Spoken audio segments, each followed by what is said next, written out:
Yo, welcome everybody. Don't worry, it's not like I needed ears. It's episode 100! Whoop, whoop. I am actually still, like, absolutely flummoxed. I can't believe it's... Have we seriously been playing for that long? Yeah. Yes! How could I possibly stand you guys for that long? I'm kidding. I don't being know. Here. Don't kick me off. I don't know how to Yeah, stand we love myself. Welcome, everybody, to the 100th episode of the Gloved Molotov campaign. I don't even know how or why or who would think that the bonkers ruminations that tumble around inside my brain, whether I want to or not. Why are you all here? It's just a weird, dumb sci-fi setting I made. This all started with a one-shot that we all fell in love with, and we're like, Rory, please run more of this game for us. And then we conned him into doing it. 100 sessions! Don't think it really That was required much the record conning. first bamboozle. I was bamboozled into running this game for you guys. Biggest bambooble. Bambooble. Bamboozle. It's like a bamboozle, but R18. I was thinking Buble. Bambooble. The biggest bamboo blade of them all. Oh no. We're Someone needs to already a test their glorious Photoshop Like skills. Lockie starts the song off with, I just haven't shot you yet. Just haven't shot you yet. They say all's fair. in Please. Love and well, okay. I'm sorry. But it just We fits started so a well. musical episode. Oh. So, I'm gonna cut the randomly motivational music I was able to grab just from my list and jump into one of my favorite sources of background ambiance, gravity. Come on. Oh, it's playing. Okay. It's very quiet. Ah, there it We're all goes. worried. 100 sessions ago, a random group of ragtag idiots were hired by a man called Alonzo Redmond.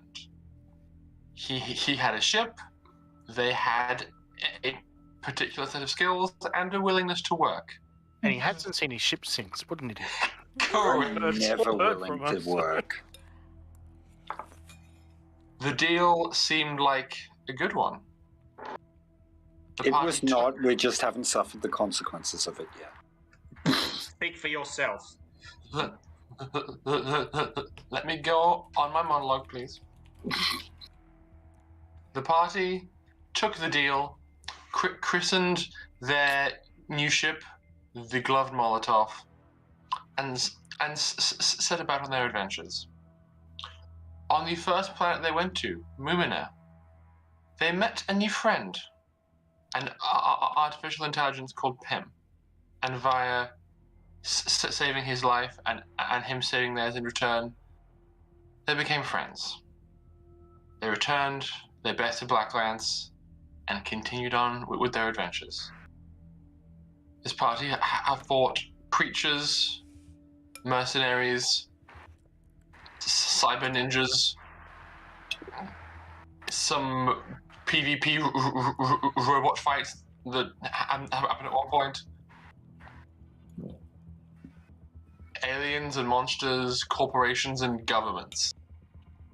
And now, we are at our 100th session, with the party lining up to take on what is possibly their biggest challenge yet. Mental health.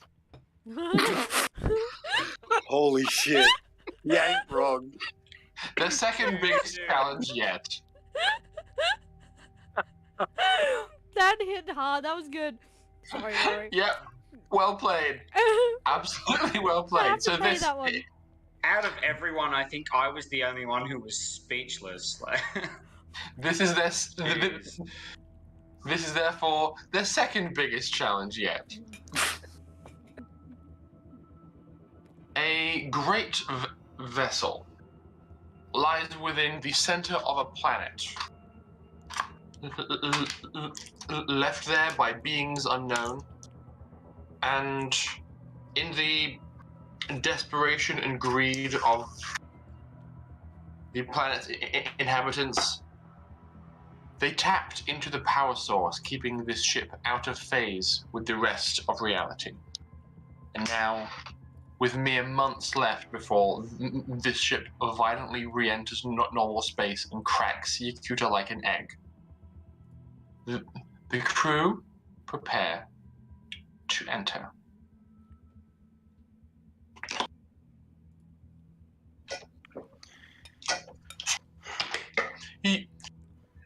You had time to prepare. Things you were Oh, that is cool. eager to get set and ready. So, in a very apt and narrative sense, the camera is of brain stuff. Imagining this is some kind of TV show of sorts, is on all of you. You are in the back of a truck, and you are trundling along. You are piled into the back of this thing from the research facility and military base that you were granted access to in anticipation for this mission, given 2 weeks to prepare for the job. After you climb into the truck that contains no windows and is lined with lead, you have been driving for a few hours and are being taken to a location so secure they aren't willing to show you how to get in there. I do not like the back of trucks. It makes me think of Darius. I find it. You guys know that lead is poisonous, right? Only if you lick it. So, the camera is basically panning across the six of you. And as we pan across, I'm going to ask you to explain and describe what it is that you have done to prepare, what you have on you to go on this mission, and how you look and feel in anticipation for this. If I may first. By all means. To prepare for this, as we all know, Pym finally managed to prank them into giving him what he wanted. And he set about to complete his magnum opus of sorts. He wanted to originally set up the biological nanites so that he could have his own body. But with Catalina's permission, he would have put her through a very extreme physical examination to completely tailor-make said nanites to function perfectly with hers and only her DNA.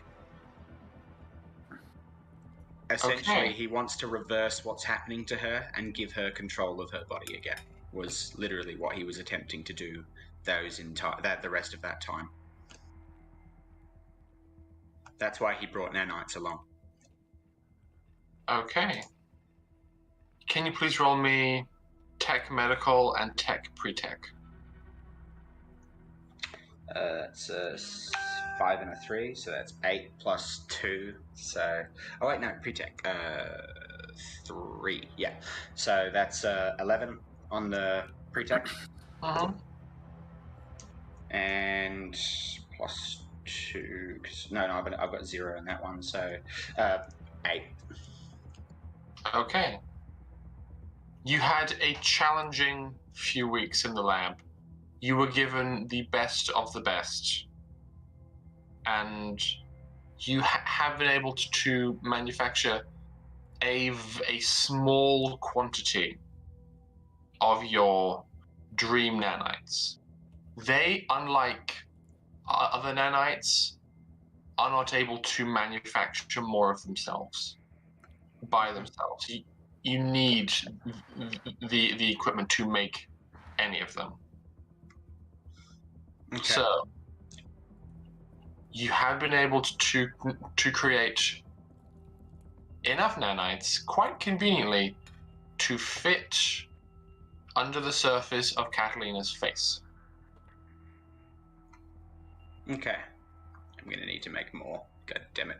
And also probably took the time to implant within her surgically some kind of device that would enable her to control them.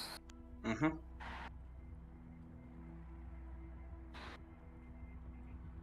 So, what after that? What is Pym taking in to this mission?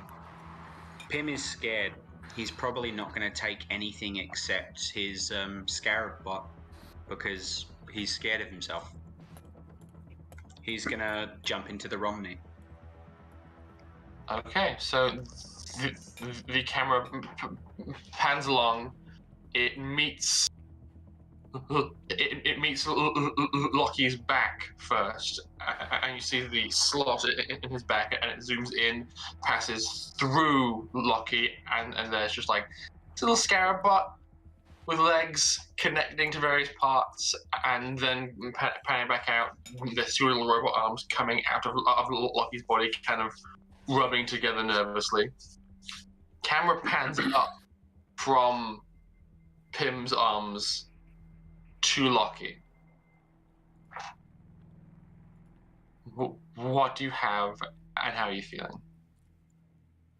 Lockie's feeling eager, I think.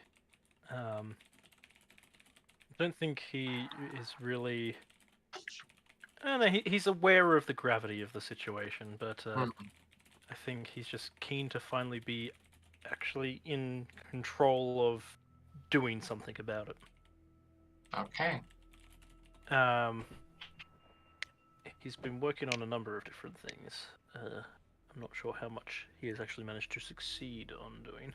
What would you have prioritized making? He was prioritizing modifying Catalina's armor with the polymorphic mod, and then the customized eyes for Jin. And Catalina was assisting with those. Okay. When she wasn't making trinkets. You would have had time to complete both of those. Do you need a tech roll for those? Yes. Since I assisted, do you need me to roll the tech roll as well? That's okay. That is a 10 for the first one, and a 8 for the second one. Okay. After that, you did manage to complete them both, but I will give you the time to only have made 2 simple modded items after that. Okay. So, what would have been most important to you to make beyond that? After that, I mean, he wouldn't have had time for it, but he did want to make the mastercrafted spike thrower, but he would have made some customized modifications to Charles's armored suit to make it work a bit better for him. Charles has an armored suit? Oh, yeah. I got it fairly early on. It was literally, like literally a suit. It's a suit with armor, like a Kevlar suit. It is a combat field uniform that is tailored to look exactly like an Alpha suit. Yeah, he went all James Bond, remember? Mm-hmm, I do. Or No, Kingsman. more John Wick. John Wick. Yeah. Bulletproof suit that he wears in number 2. Yeah, I forgot about that. Okay, so you made a mod that I assume made the armor class one better? Yep. Okay. Just customizes it, makes it a bit better suited to him. Charles, mark down the armor class of your suit as being one less. As a retroactive effect from that as well, if someone else wears it, it's actually one worse. Oh, it's Specifically customized to Charles. super tailored. It's Yes. Super personalized. tailored. Mhm. Oh, And the second thing? He was looking at making something for Dimitri, but Dimitri never got back to him on what modification he wanted. something for Molly. For him and Molly. Wizard hat for Molly. I mean, you have been talking about this for a while. Would you maybe have wanted to get the portable, human size force field generator up and running for him to Yes, wear definitely. on his belt? Actually. Yes. Okay, Would definitely be on his priority list as well. cool. For that, roll me tech, pre-tech. Retech, oh dear. Come on. Ooh, that's not bad. 5, 6, 7, 8, 9. With intelligence? Yes. So it's a straight 9 then. Okay, mark off one of the pieces of pre-tech salvage as being used. Mhm. But Dimitri, you during the preparation time, towards the end, were given a very stylish-looking, kind of chunky belt buckle. When worn and when turned on, it generates a near-perfect force field film around your body and gives you an armor class of, I believe, 0. Is that the field emitter panoply or the Yes. deflector array? Hang on a second. And where did I acquire this? It We got it was from the vehicle. it was taken from a car in Jakob Hanna's house, and it has now been repaired from what Jakob did to it to make it function properly. Okay. So basically, one can function as a vac suit, as well as grants the same immunity to primitive and natural human weapons that It's the powered weaker of armor the two. possesses. So it's probably a deflector array, which gives him an armor class of 2. Okay. It's a shield that is invisible except for when they are deflecting attack. Deflector arrays can be worn beneath ordinary clothing. The array cannot be used as a vac suit or environmental protection and grants no special protection against primitive weaponry. A deflector array requires one Type A battery power cell for each 24-hour worth of operation. Okay, so yes, it would be the deflector array because it was being used to try and make a car bulletproof. Yeah, so it is the deflector array. It counts as armor, but not spacesuit. So your armor class would be 2, and you have a deflector array on your person, Dimitri. Either way, that's a very expensive gift. Indeed. 30,000 credits. Yes. Oh, is that all? Am I giving it to? You. Sorry, Pim burped. And Lockie, I assume you are in the Romney with your standard loadout of dangerous boomsticks. Yes, that's correct. Okay. As I will say, can everybody just for a moment please disable their audio output, and can Alice take off her headphones? Chris, Everyone? Everyone except Ash. Oh no, I mean, so make it so that you can't hear me. Oh, Deaf and not mute. Yes. Please, Def and Alice, take off your headphones Is because this everyone? everyone except me and Ash. oh dear. Okay. Okay.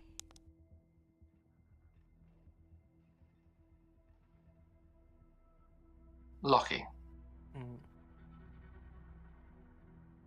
Is everyone done? Nick, What? please deafen. I did. And then people kept talking. I thought, hang on. It's okay. Lockie. Mhm. It's a few days before the mission is due to launch, and you forgot that you had to grab something from the Milan and took the cargo lighter back up to collect it. And you are intercepted in a hallway by Dr. Lucy. Okay. She seems a bit nervous about this confrontation and seems to be being very cautious and quiet, even though she knows Pym is on the planet surface still, and says, Lucky, can I talk to you for a moment? Alright, of course you can. I have something I would like to give you, considering the mission ahead. I'm very nervous about it, but I think it's probably for the best that it be going along with you. Yeah, alright. What is it? It's something I'm... Here, and she hands you a number of vials, and it looks like regalia. Oh dear. I commandeered these from Charles, but his words about them being necessary did stick with me. So, because you are going on this mission, and from personal experience, you are both alarmingly the most stable at the moment, and with your armor and training, the least likely to die, I thought it seemed prudent to leave these with you. But I urge you, please don't use them unless they are absolutely necessary. Alright, you can count on me. I'll take care of the old doc. Okay. You take care of yourself. I will do my best. We'll And she... be back soon. Okay. I'll make sure everybody aboard the ship stays alive and healthy until you're back. He is also going to stop by Tarsi to give her the rundown of everything that's happening. Okay, she is... In incredible detail. She is very, very grateful to hear all this, and after just like sitting on her bed, like the entire time she was like nervously combing her hair and like braiding it and rebraiding it, she just says, "Okay, why does this have to be you?"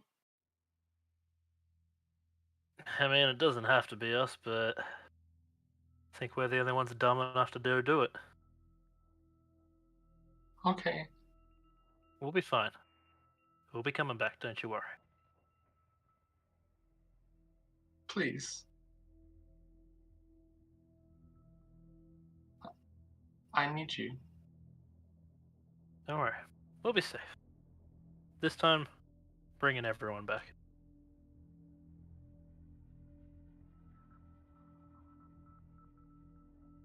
Roll me a perception check. I'm bad at these. That's 7 on the dice, which makes... Oh wait, no, I forgot. Put 1 point into it. Negative 1. 6.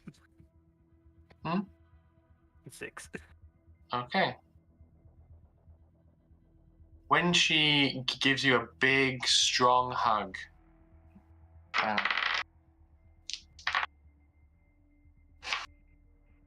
you look over at her desk, and you see something kind of poking out under a very hastily tossed blanket, and it looks just like Primal's core, which was returned to you with all the rest of your effects. It seems like she was trying to hide the fact that she had it, and didn't say anything. But you catch a glimpse of this as you are leaving. He would not say anything to her about it. Okay. Just file that away. He had had intentions to do some work on that at some point as well, so he's kind of happy to see that she has it a little bit. Okay. Come back! Baby, come back! Baby, come back! Quick, I'm also everyone proving sing again. now before Chris rejoins. Can you feel The the love love tonight. tonight? Tonight. He can't see us saying come back. Someone type it And to he him. can't see us. I did. This is where we are. It's enough to make kings and vagabonds. Okay, I'm done. Yes. Kings and Vagabonds what?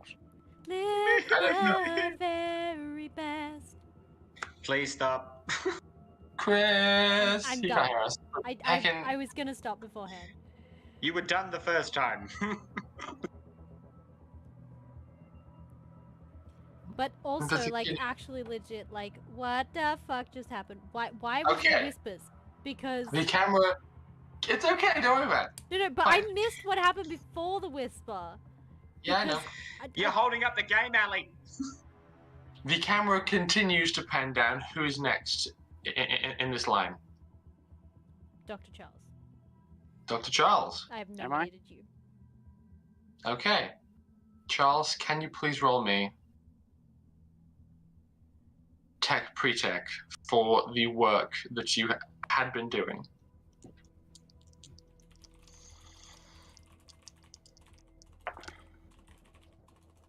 Ooh, nice.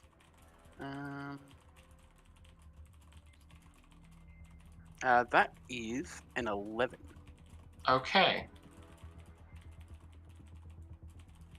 You had to use 2 pieces of pre-tech salvage, but you have achieved the desired modifications on the seized technology. So, with that in mind, camera pans across to Charles. What do people see, and how is he feeling?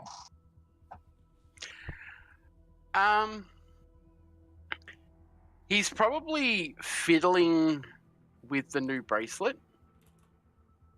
And, like, it's probably not quite tucking into his suit sleeve correctly. Mm-hmm. So he's sort of, like, messing with it. And while he's, like, doing that, he's basically just got his head down, his eyes closed, and he's not really saying much of anything. Okay, just concentrating on the task ahead. Maybe. He's concentrating. He's concentrating on stuff. Let's just put it that way. That's all good. Are you all set in terms of the gear that you have? Sorry, I'm back. I didn't realize. All good. Yes, for the most part, he is fine. He is bringing, like, he's got one of his medical bags on the floor next to him. Like, had there been any sort of, like, camera around while he was packing said med bag out of the stuff that came in the boxes, he would have had a moment, because going through my equipment, he's put in all the special-made Lazarus patches. Mm-hmm. One of the Lazarus patches that were in his equipment was the one that was made for Darius. Oh. Sad. But yes, so basically he's just like... Oh, and he also... there'd be a second dose on his regalia injector. Okay. He's hoping not to have to use it because now he has different stuff. By the way, what sort of power package will that require? It will take. The power drawn from them will require tapping into a B cell. You can have obtained as many or as few as you wanted, but do bear in mind your encumbrance in terms of carrying them. He will probably bring 2. Okay. Bring 2. Okay. Oh, and he'll also bring his telekinetic generator. Yes, of course. In terms of the amount of power required,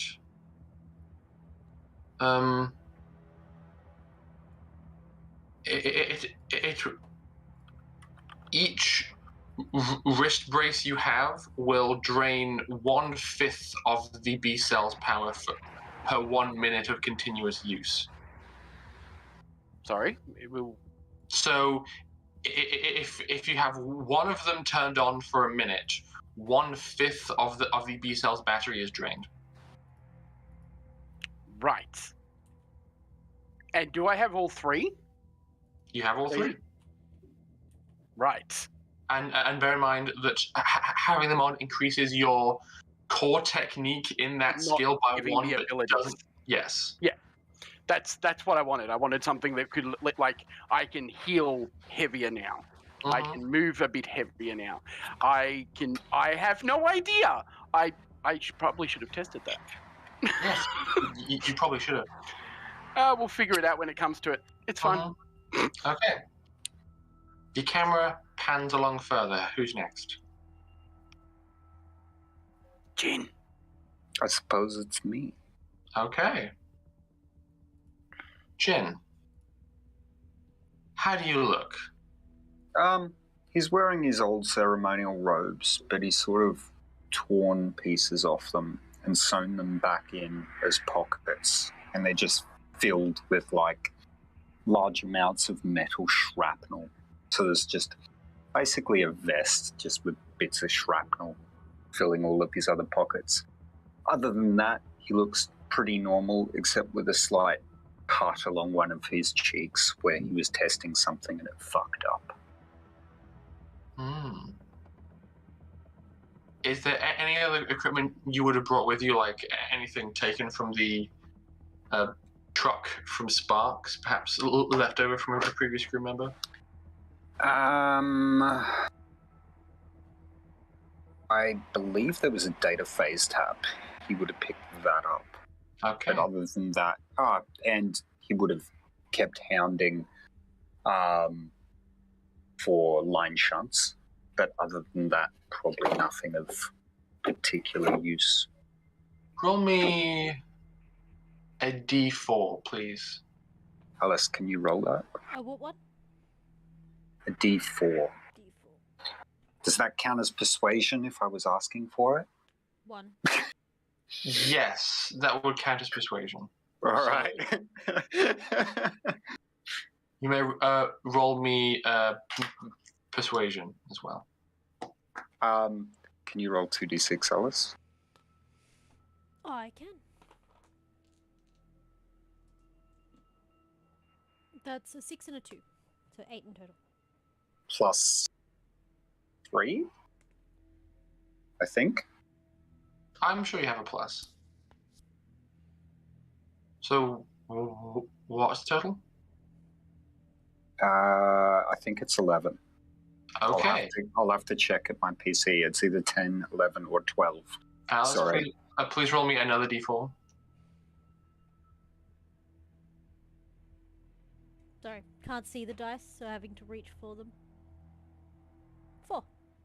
You are given a grand total of 5 line shunts for this mission. Ooh. Awesome. And I would have worked on my thing and Loki's thing. Yes. So I would have just told Lockie that I'm just doing a bit of calibration on his Twitch lock activators because I wasn't happy with how they were performing. I would have just ran him through some tests and said, no, that's shit, way too slow. And then I would have done my armor as well. Okay, roll me profession alienware. First for you, then for him. Can you roll that? That's... Hang on, let me get to my PC because I should really have the numbers. I agree. That's 2d6, Alice.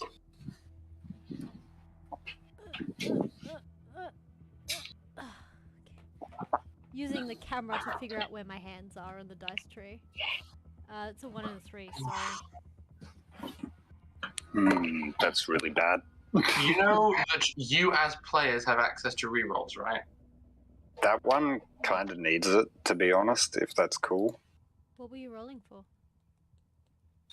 My armor and weapon. It's a group vote. I don't mind. Yeah, go nuts. Everyone else okay with it? I'm fine with it. Alright, I can do a reroll. Okay. Remind me to remove it. Blessing of Pim upon you. I can't reach it. Then move. I am. Isn't that a rolling chair? Yes, but it's on carpet, alright? It takes some effort. Yeah, it gets challenging. That's a 6. 6. Plus 3. Okay. 9. You are able to achieve the baseline we talked about. So your when fully loaded, your armor class is 4, and you have 10 shots. Cool.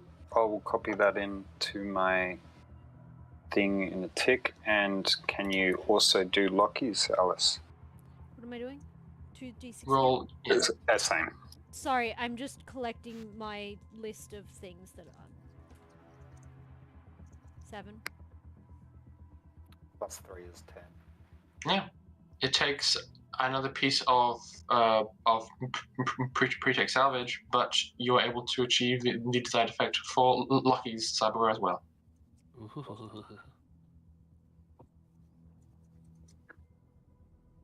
Okay.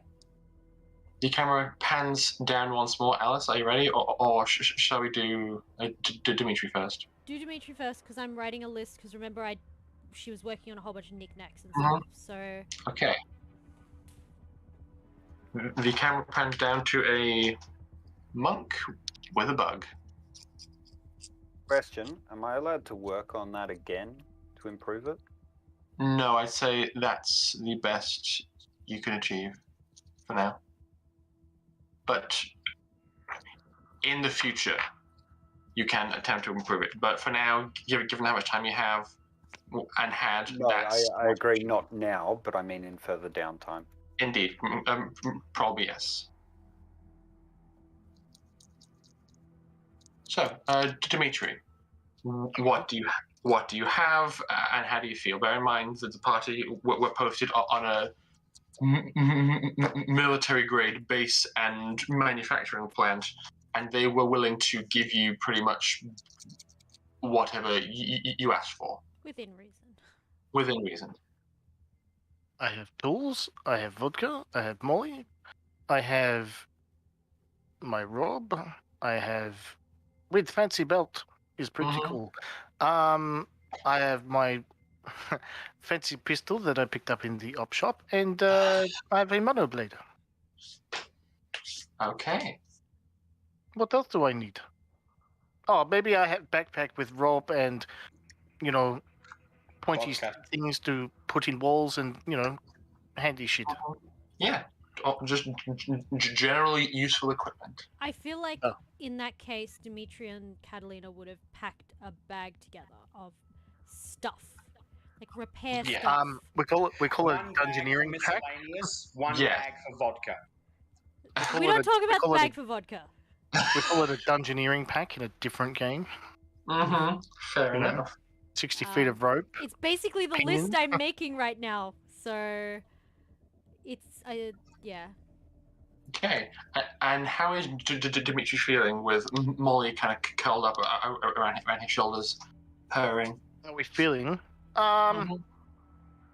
I have my eyes closed, and Molly and I are frolicking in the forest. Oh, that's really wholesome.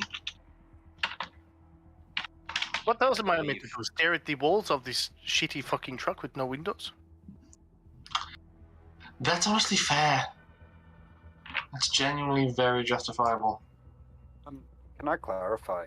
I roll cyberware to attack? That's a very good question. What would you roll to attack? Well, It depends. when it comes, In the rules as written, it says if it's something that requires your primitive nature, then it would be a primitive weapon. If it fires projectiles, it'll be projectile. It is definitely not primitive, and if it's projectile, it's actually useless because I'm negative on that and dex. So it's what unusable. I use if it telekinetic- fires, if it uses energy, then it would class as an energy weapon. Well, it's not energy, but it's not primitive either. It's projectile or cyberware, if anything. I'd just say fire with your cyberware stat, I guess. And that's up to Rory, though. Agree with that. It's been probably painstakingly designed. I'm sure there's oodles of auto targeting built in to take Jin error out of the equation. So I use telekinesis when I'm making attacks with my weapons. Because your weapons are telekinetic, but if you're Psi-tech. but if you're attacking, if Charles was attacking with like a blade or a pistol, it should be attacking with those skills instead. Right. Yeah, no. Well, I don't use blades. I stay the fuck away from people. And go slingshot. And dropping doors on people. That is Alice. Me dropping doors? Oh yeah, I have done, haven't I? So no, the camera pans along to the last person on the ship. You're sitting next to Dimitri. What do you have? What are you wearing? And how are you feeling? Me? Oh shit. Me. Okay. Okay. So things that she asked for, along with like Dimitri, she asked for a long list of like random just stuff, like tech stuff. So like, okay. She probably has like a big duffel bag with Dimitri as well. And it's got like glow bugs in it. It's got insta panels, rope, as he said, glue, duct tape, those kind of things, adhesives, a telescopic pole or scoping pole, which is the one that holds the weight of something open. Basically a bunch of supplies that one might need if they were going to be potentially breaking into a ship that, or repairing a ship, or something. A lot of like mechanical stuff. On her person, she's wearing the armor that Lockie helped modify, so the assault suit. Along with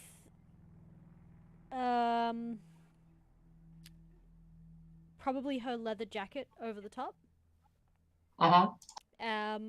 Does that assault suit count as airtight, like a vac suit? Yes. Okay. It counts as a vac suit. Cool.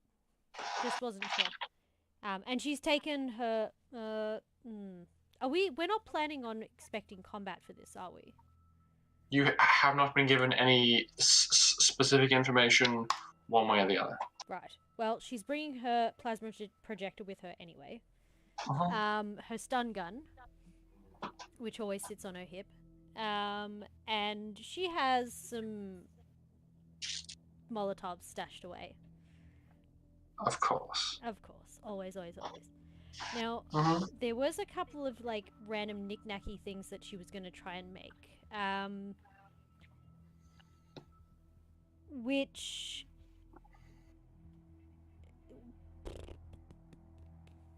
I realize probably wouldn't really be necessary unless we're going to be in a combat situation. But like she'd probably make 1 or 2 more smoke grenades. Like really little ones, like she did when they were doing the stealth op. So, like the swipe card, she'd probably make another one of those. Okay. Probably some flashbangs, just in case. Sure. And I don't know if we have need for like an electromagnetic field, something. Probably not. Probably not a good idea. Probably not. No more EMPs, please. Hey, Muffin. Because if that thing goes off, it's leaving hyperspace. Yeah. Yeah, I was going to say, especially not on the ship that's going to crack open the planet if the power goes out. Yeah, no, absolutely. But she's also thinking about afterwards.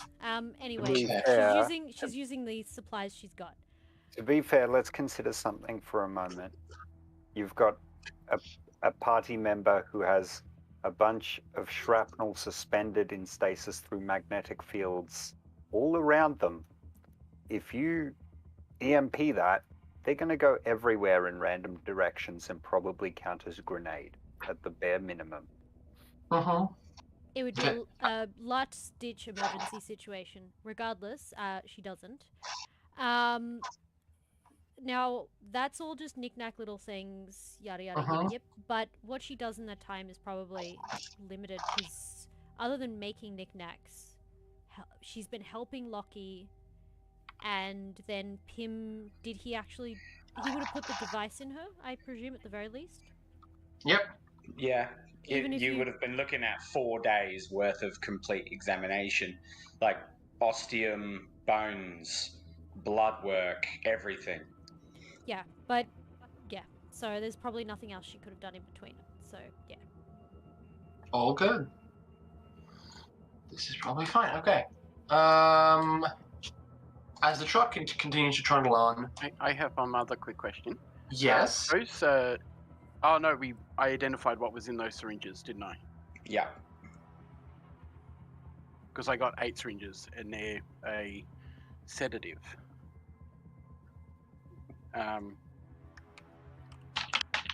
Powerful paralytic.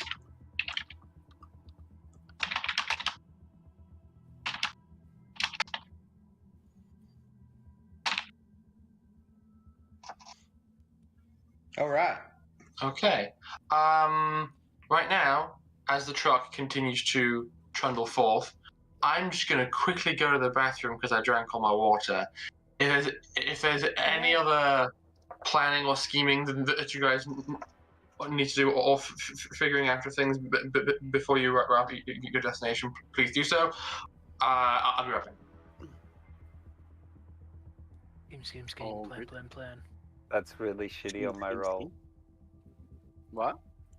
That roll on my armor is Not the really best. problematic. We'll have Yeah, to that revisit roll- it later. What's the baseline? 4, but that is variable. And 4's actually not bad. Yeah, Four's 4 what my until I fire a shot, and then it goes up to 6. Oh, it goes up by 2. Oh. Oh wait, no, other way around. Once I fire a shot, it goes to 5. So it drains, basically. Very, very quickly. In fact, I would have done better if I had have just picked up a combat armor and made a cyberware shotgun. But you can always revisit the armor and make it better. We'll revisit it after the ship's done. Yeah. Because if, like, Lockie and Katarina and myself help you, we'll be able to make one that's, like, crazy powerful. Yeah, we'll be able to make something more extensive. Make something sexy. It's just that we didn't have a lot of time this time, and I was working on bracelets. Got to get my rave on, man. Got to get my rave Hang on, combat armor's 2, isn't it? No, 4. No, Oh, 4. Yeah, Yes, so which reminds combat me- Combat armor. field Assault uniform. suit is 2. So combat armor would have been better, but whatever. Which reminds me, Ash, that assault suit that I'm wearing, all we did was add the ability to make it look like anything we want, yeah? It makes it. The assault suit has already got a jetpack in it and a monoblade attachment as well, built into it. My hands are monoblade attachments, so... Yes, but you Yeah, can't but use you'll those while puncture you're your in. own suit. Yes. It's like, aha, my hand can produce a very powerful energy. Ah, but I'm wearing a vac suit in space, and if I produce that energy, it's going to create a large decompression within my suit. All good. I think I should raise that with Rory. Consider. Hello.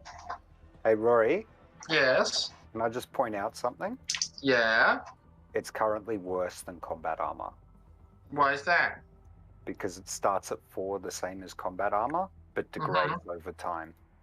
I know. Oh, okay. That's what you wanted it to do. All right.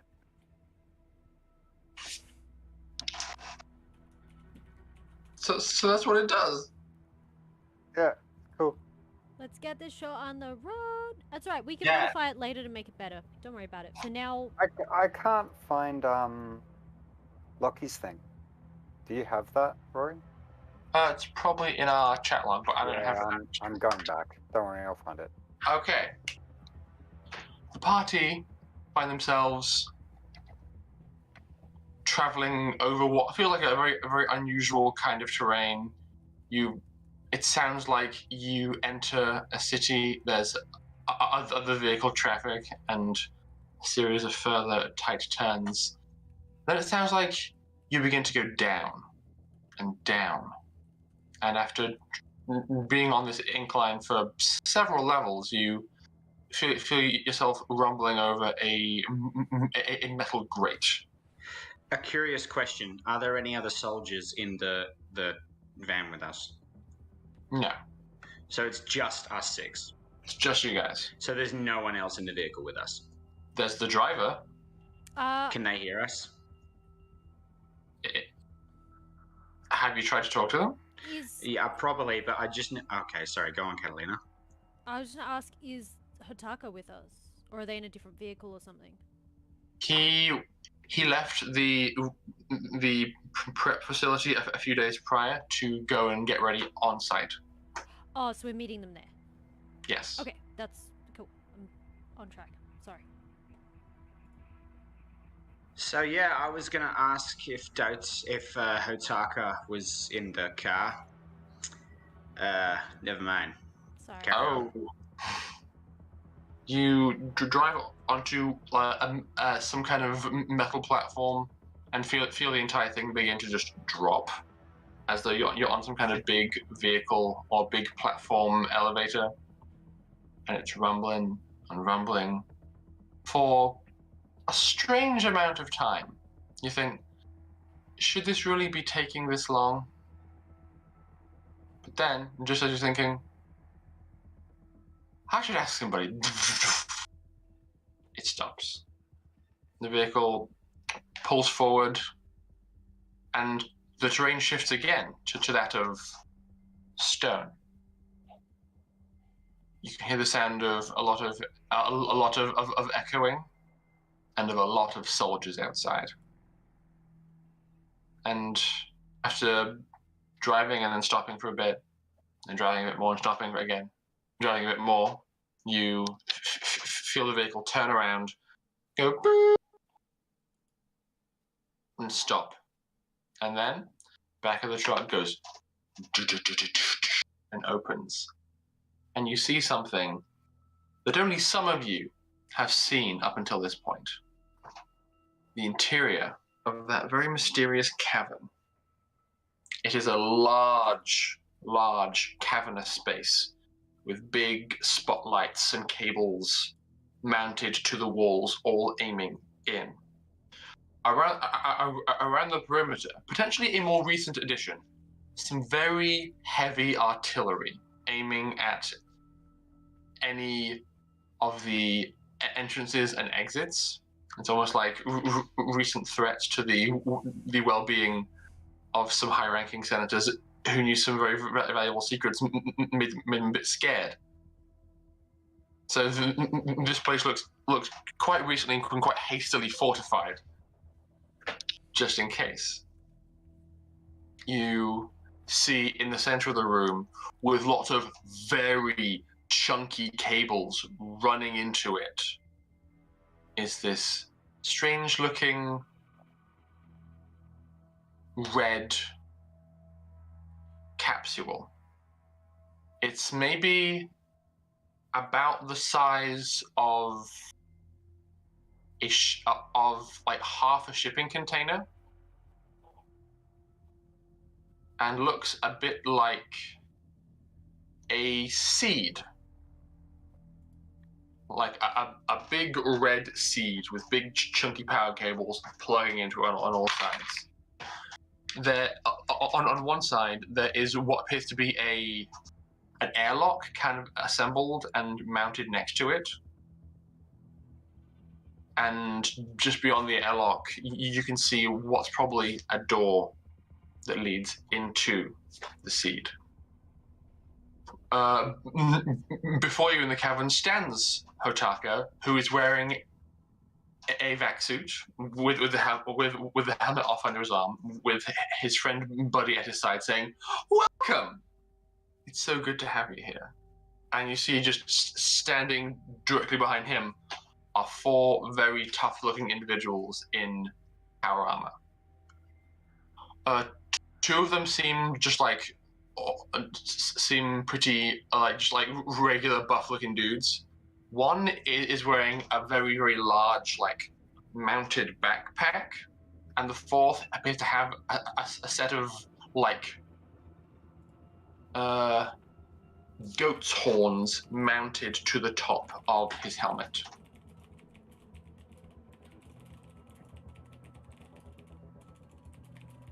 So,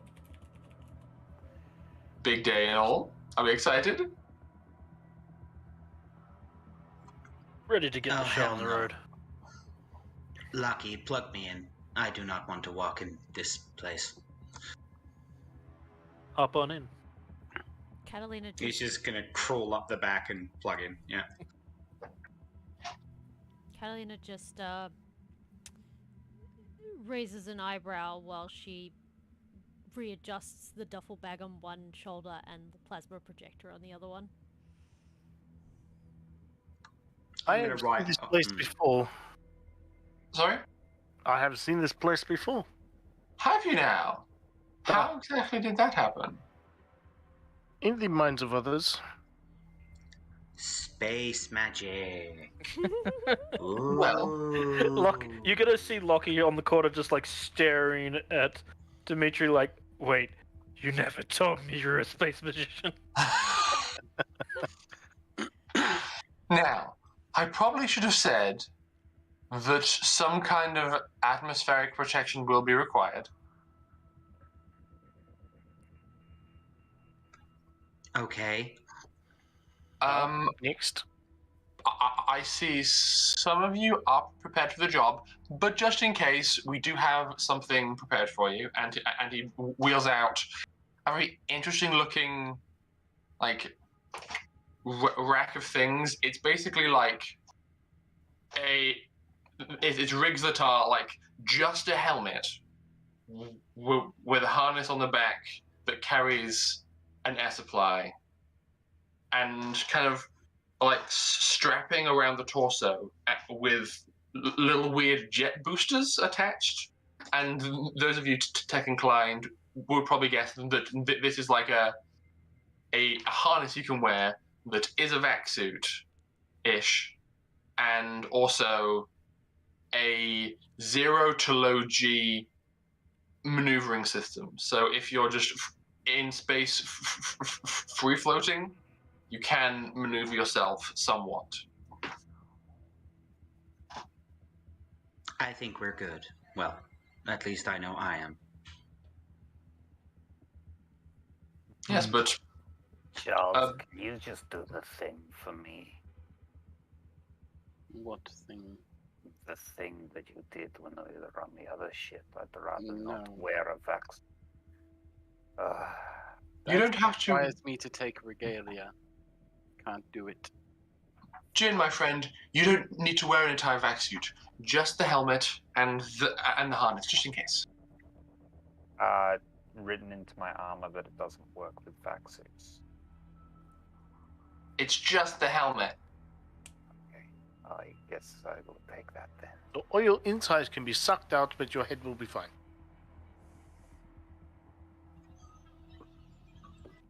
Or something. Way to sell it, Dimitri. Ah, I am best salesman ever. I'm not buying it. Don't quit your day job. I suppose I can replace them later.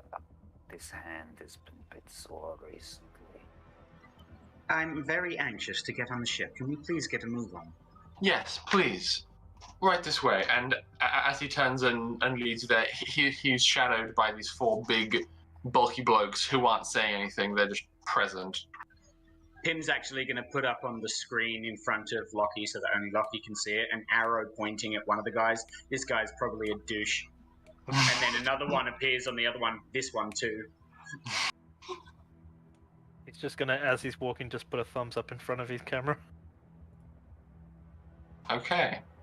He leads you up to the seed, ensures that everybody is wearing appropriate atmospheric protection so that you guys don't die, and says, Charles is going to do something. What about Molly? He's going to telekinetically lift his bioscanner out and float it over to one of the dudes with horns and just sort of, and then float it back to him so he can read the results. So there's one dude with horns. You're scanning him. Yeah. Okay. I'm doing it far enough away that it's out of arm's reach. I'm gonna But, tell you like- the same thing I told Alice. You know we're at war with this planet, right? I'm trying to figure out the mutations because it's similar to all the other freakazoids that attacked us when we were in Jakob's fucking house. Can you please roll me a stealth check with wisdom? What he says is that what I'm hearing is Steve Irwin's, "Oh yeah, crikey, look at the mother. I'm gonna go over there and pick up the kid." No. So that ends up at an 8. Okay. It's a flat 8 because I get a -1 and then a +1. Interesting. Very interesting. Okay. As you're walking along,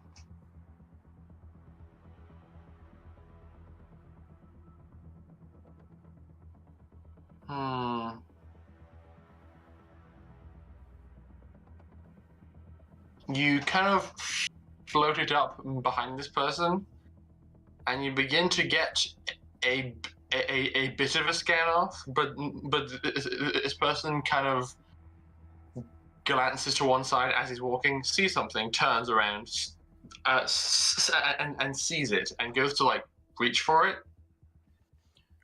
Literally, the moment he goes to reach for it, I bring it back to me and just sort of go, only a partial scan. Oh well. Next time. Just keep walking. He turns on his speaker systems and says, I'm not sure what you're doing, but I'm fine. I don't need scanning. I'm just trying to figure out your mutation. I didn't get a chance to get proper scans of the others that I've seen, so I figured I should probably get a proper scan of your mutation so I can differentiate between human and whatever it's made you, so I can maybe look at fixing it later. I don't know. I'm a doctor. It's sort of what I do. There's a very awkward silence for a few seconds, and then he just turns away and keeps on walking.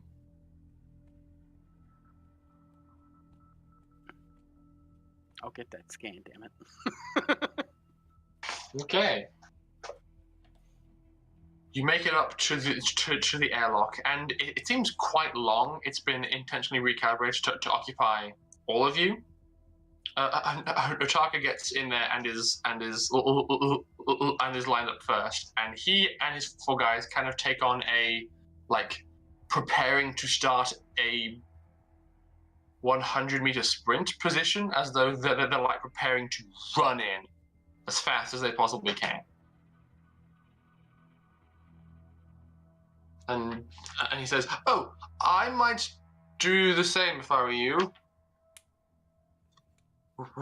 We are going to be running through an exposure zone, and the shortest amount of time we are in there, the better."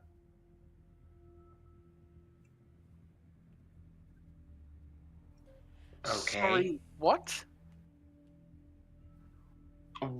We have assembled a vessel with machines to travel to the ship, but to get to the vessel, we need to pass through an area inundated with radioactive and mutagen inducing energies. Oh, is that all? It shouldn't be a problem as long as we move quickly and swiftly. Catalina just looks over to Dr. Charles. Well, I'm fine. Who's game? Charles grabs his bioscanner out again Mm-hmm. and does a detailed scan of his entire crew. Okay, that is fine. And it'd be like, try and be as quick as possible, guys. Yes? Suppose if the other Jinn can survive the environment, then I'll probably be okay anyway. Unless, of course, they're already Yes. dead. The Jinn that they've brought out of there weren't proper. And it might have been caused by whatever this is. Catalina will But attach. those weren't. You mean the big mutated ones? Yeah. Those are unaltered. They're not Jinn at all. I mean, common ancestor and all, but they're not me. Well, let's just try and limit the amount that it could, if at all, change you. Let's try and Yeah. limit what it could do. I'm talking about the actual Jinn in there. Yes, but they might not. Semantics. exposed- Let's get on with it. Whatever. But yes. All right, Um, quick in and out. 20-minute adventure. Let's go. Allow me to make Very this good. easier for you. And appears on Lockie's screen so that he can see his ready? 3, 2, 2, 1, 1. go! Well, Okay. I mean, never mind. I guess it doesn't matter now. Oh, did you have anything you were gonna do? Don't worry about it. Okay. I mean, we haven't gone yet, so Sorry, You- Kim's already done a No. thing. It's all good. You line up to run, and there is a technician kind of standing on the outside of the airlock who sees it. Who sees this, gives a nod to Hotaka, and does a, and then presses a button, and the door before you, or rather the side of this red seat, kind of goes in and slides open, and you can see this bright blue light just bathing all of you. And Hotaka does not hesitate. He runs in head first, followed quickly by his 4 guys. Can all present with legs please roll me strength athletics? Nope. I'm gonna make the arms on the back of Lockie's Romney do the Naruto run. I fail.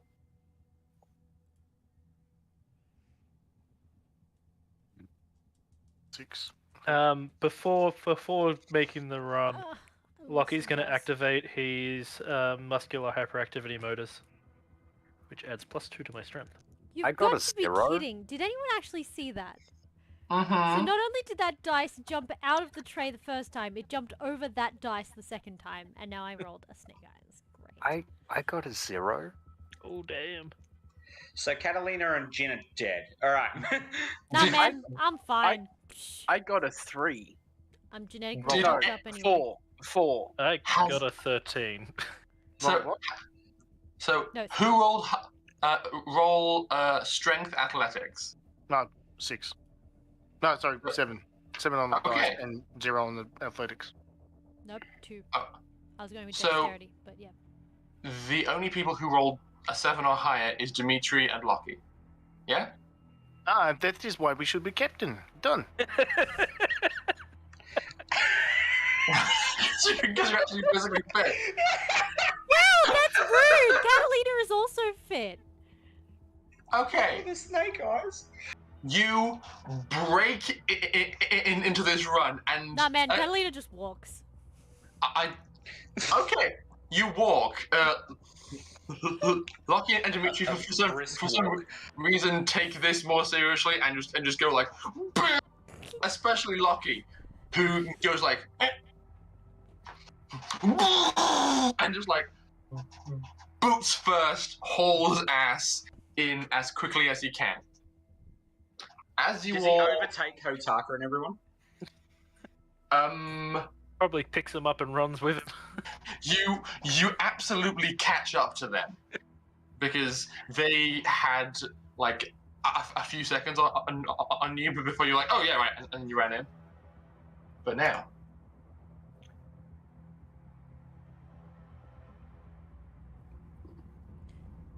Like Burst through the portal and break. at the point of rolling snake eyes and then also having no modifiers, like 0 and 0, Catalina's just jogging leisurely to the other side. She's genetically fucked anyway. you make your way inside. Your immediate surroundings are a lot are that some of you have seen before in visions and in the heads of others. You see a large circular metallic platform with glass walls all around it. It seems like a big, wide, shallow cylinder. You are running out of a very similar looking portal that was sitting in the center of this cylinder, and coming out of the top of it is a pylon that runs up into space. Directly in front of you, you see a convoy of people running towards this big, chunky, cigar-shaped ship. Dimitri, this ship to you looks quite reminiscent of like a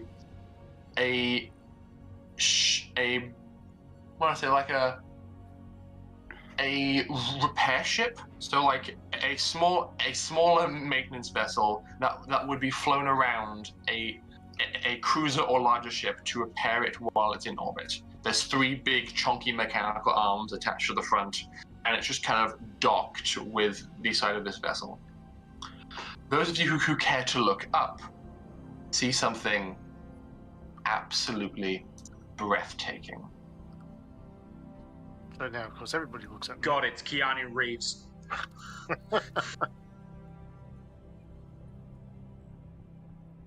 Ooh. It's a dick. It's a space dick.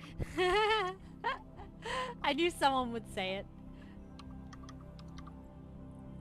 You look up, and you can see that.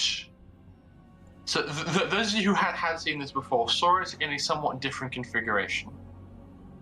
I believe, Dimitri, you saw this as one whole object, but now it appears to have split in 2. The front portion looks like a polished metallic flower bud with various overlapping metallic plates kind of giving the impression of a flower.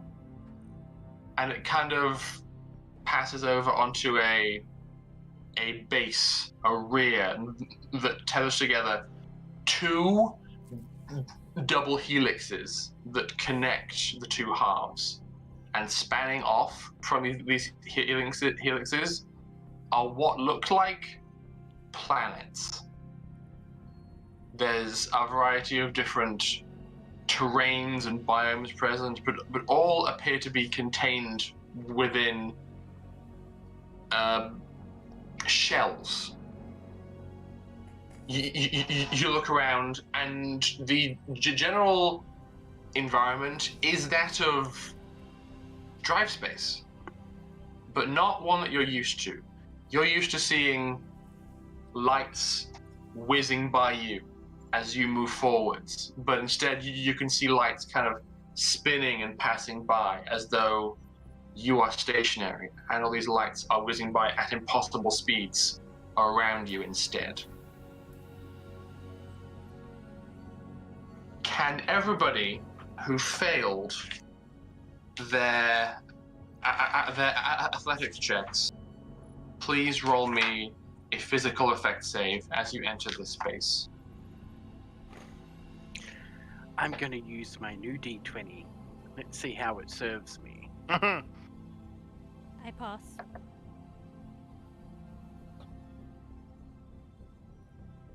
Oh, I actually passed. That's an 11. Can we please refer to this thing as the phallic sea? You will do no such thing.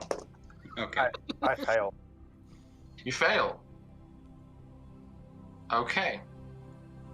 Can you roll me a d20, please? just did. I'd laugh if Jin's genetic mutation is he turns human. It's like that episode of Red Dwarf. Grows an extra limb. He has a second butt. 5. A 5. Okay. He turns into a pot plant. Can you roll me a D100, please? Oh, Jesus! It's a second butt, isn't it? He turns into a pot plant and casts fireball on himself. Ah, so this is where those sorcerers get their wild magic from. 99. 99. I appreciate your reference, by the way, Nick.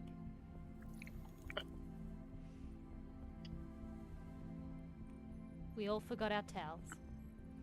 Mm-hmm. Interesting. You know what, Nick? I'm gonna say that Dimitri and Catalina definitely brought a towel in their duffel bag.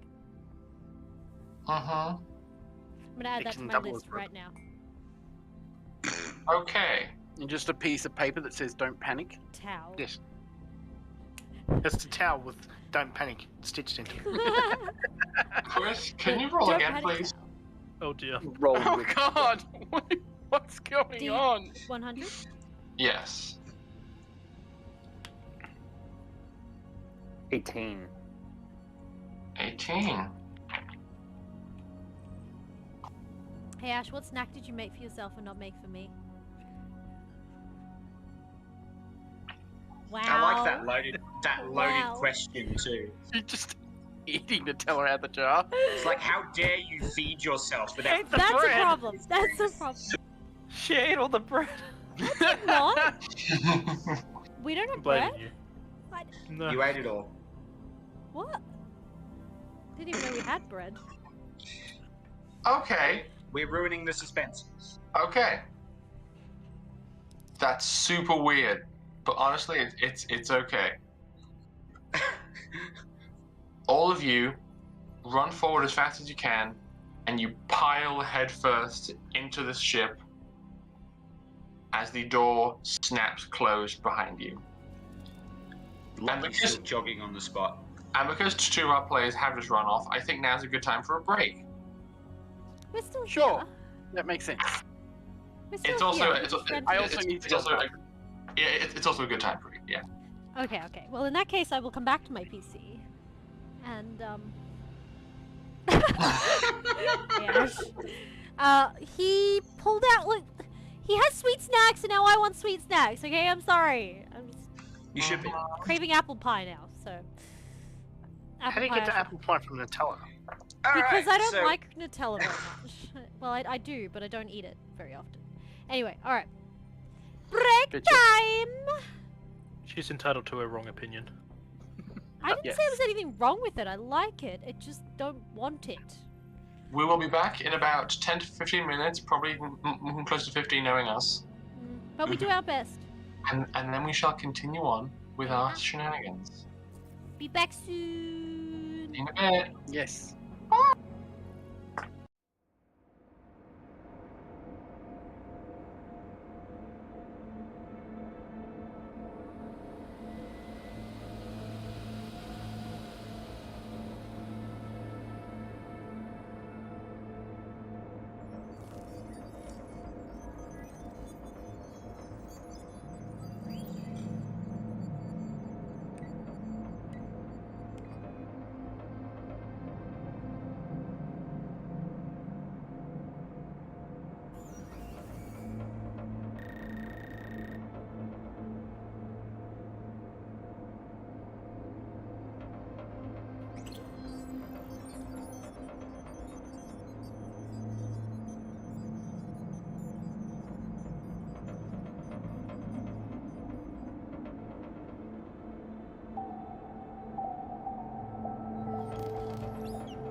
Yeah, we're back. Woo!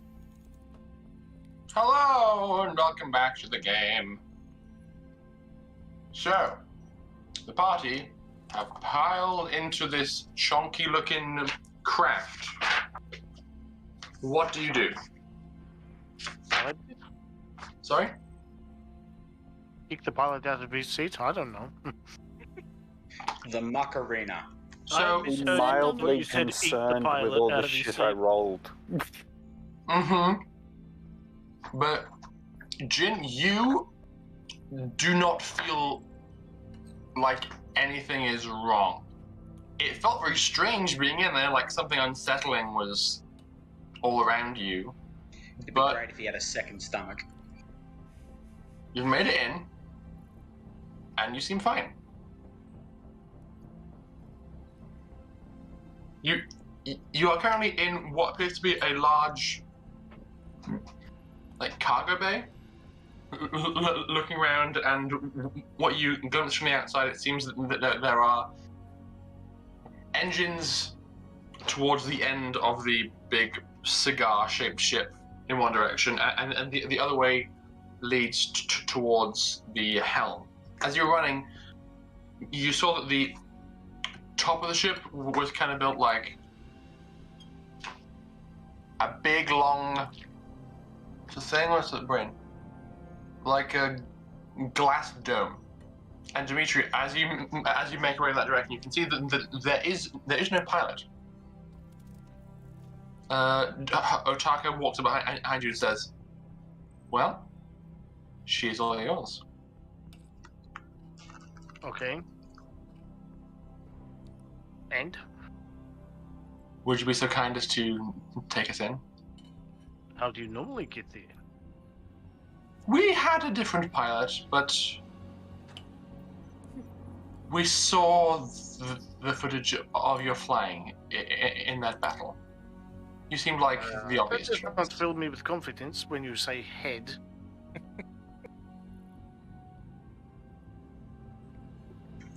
Perhaps we should get a move on. It's not like the fate of this entire sector fine, I is shall in prepare atmosphere or myself. anything. This pull looks bottle out. like basically a massive cavernous void in space, right? Yes. Yep, Loki's strapping himself in. Uh-oh, because Big you open are space? presently Nope. in drive space. And they always say, Bubble. don't leave the ship in when you're in drive space. So, Dimitri, you get behind the helm. I get You can- behind him. I've flown ships like this before. They are very basic, stock standard. All the buttons are the same as every other fucking bottle. Mm-hmm. Pull out a It bottle of is- vodka. I might sip a little bit of vodka. Mm-hmm. I'm not nervous, anxious, or regretful at this minute, so. Please. That would be 10 on the dice. You are immediately comfortable behind the controls, and all you do is adjust your seat and a few other things, and you have the ship With mirrors? Yeah. purring like a kitten and buzzing off towards the ship. And as you get closer, it becomes apparent to you that though you are expecting this vessel to be gobsmackingly large, because from your perspective you saw entire planets attached to it, these orbs, which still do appear to be planets, are quite a bit smaller than you were expecting. They do vary somewhat in size, but seeing them as you get closer, they are anywhere between a few hundred meters in diameter to several kilometers in diameter. So it's still a big ship, but it's not improbably gargantuan. And just as you follow along the large chunky cable connecting the platform to the ship, you pull up and there is a very big set of doors as you approach. Hotaka, who hasn't left your side, says, just a bit closer and there. And as soon as you get within a certain proximity, one set of doors opens, and an expanding airlock just goes and just folds out seamlessly. The door shuts behind you. You hear nothing. A door opens before you, and the rear slides in to close you off from space. And you're currently lock. Maybe we should put one on Molotov. Or you're currently on board the ship, and you I can think see. we should do this quickly. You can see what looks like a storage bay of sorts. It's very unusual what you're seeing. The interior is rich with subtle plant-based motifs just built into the walls, but before you it is a very large chamber. And the sense you get from it initially is that this was built to contain and occupy creatures a lot larger than you. Whatever the inhabitants of the ship are, naturally, they are very, very big. This room is roughly 90 meters deep by 60 meters wide, and you can see in front of you large containers just lined up in rows with walkways around them. And just beyond that, you can see a quite large upright tank with a control panel kind of wrapping around it. Just next to the tank, there's these 9 like plasma globe-looking cylinders, all with unusual-looking electrical and gaseous mixtures just attached to the wall. And there is a door to your in and left and in and right. You, scientist man, what have you done here? We departed the vessel upon getting near that control panel, you know, the one really high off the ground, and we experimented and pressed some buttons, and were able to get some information. It took us a long time, but we got some information from that control panel over there. Did you get power from this? Power? Da, you've been running power, the planet of the power from the ship. Did they not tell you? Yes, I'm aware of that. Well, at present, the planet is feeding power back into the ship. Da, we know. So we have not been drawing any power from the vessel unless absolutely necessary.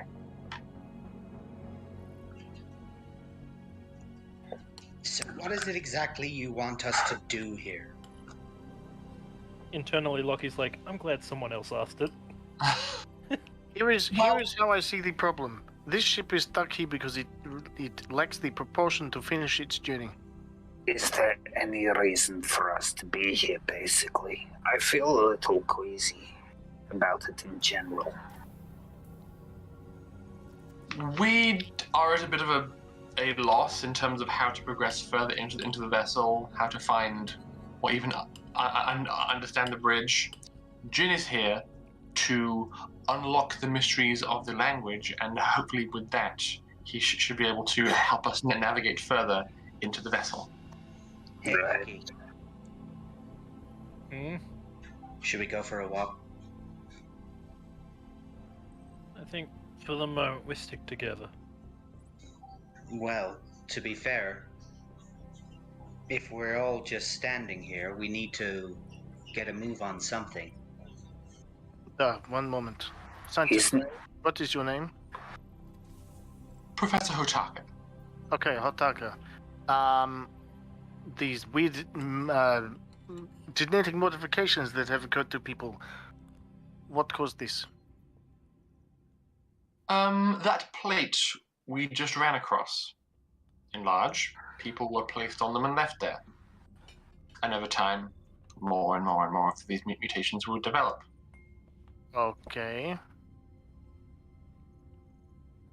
Fair enough. Right, so that queasy thing I was feeling was alien cancer. Maybe you get the third leg or fifth arm or something. Wonderful. Charles is going to take out his bioscanner and start scanning everyone again. Okay. Looking for differences. So as long as it did not occur once you're on the ship, that means it should be okay for us to walk around a bit. Correct. If you like, you may depart the vessel and examine the containers. If you're curious, the containers seem to contain some kind of mammalian bestial life in stasis. Cool. Molly, Yeah? what can you sense? They're all asleep. Deep sleep. Yeah, that is stasis, duh. Uh-huh. Nothing else on the ship? Not within my range, no. And There's- okay, you know where this bridge is? Or what appears to be the control of the ship? I think that's what the language needed is for. Precisely. Jin, if you like, we can fly towards the control panel and you can have at it. Yeah, alright. Let's go finish this shit then. Okay. Lockie, can you look for the others? The others what? I flick a mental image to your compad, which would show up on your HUD. Yeah, I can find that. Shouldn't be a problem. Looks around confusedly. Okay. Dimitri, you fly the weird cigar-shaped ship. You kind of right it so that it's floating along upright, and you dock it along next to this control panel and open a door from one of the lower decks. And Jin, you are able to step out. As soon as you do step out, you hear kind of a weird noise just coming from the space around you. You said this place was safe. Yes, it is. Yeah. And yet there's machinery here doing something that you're entirely unaware of. What do you mean? I get 2 chapters, Hotaka. Then I'm going to start heading towards the control panel. Okay. You see that it is very large. It's like this room was built for giants, and you are walking on the control panel as you're kind of giving it the once over and going, okay. Imagine being 6 inches tall and trying to use a keyboard.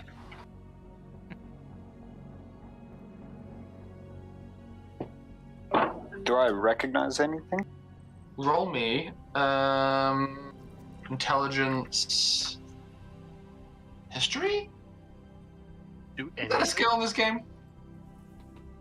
It's been 100 sessions, guys. I think history might be. Um, Yeah, it is. Recognize?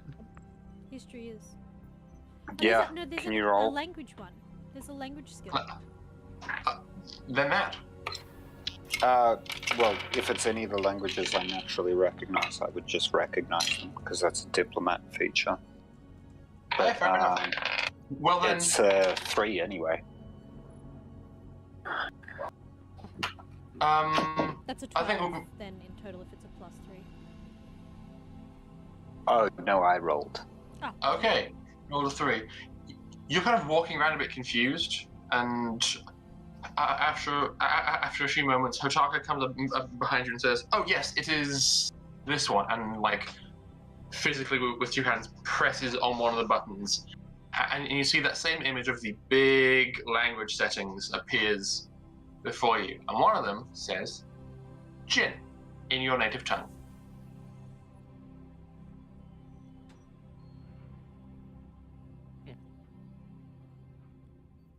Sorry, I was on mute. Because I figure that Hotaka probably has some understanding of Jin language, and I'm wanting to keep my cards close to my chest, I'm actually going to pick one of the other languages I know. Okay. I assume he would have researched as much as he could into my language after he realized I was coming. Interesting guess. Okay. You select one of the other languages you know, and it says you hear from what you imagine is an internal speaker system in that language. Hello, and welcome to the Blossom. My name is Nucleus. Who are you? I suppose I'm, well, shit. I've never really thought about that. I'm named after my species anyway, but you know what? Let's just call me Operator. Hello, operator. Assessing. You are species designation 77265, also known as Jin, correct? That would be the one. Hello, Jin.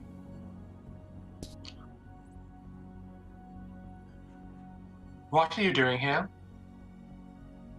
You know, I'm not entirely sure. Is there anything I can help you with? Yeah, you said I'm, Jin. You have more of them on the ship, don't you, Nucleus?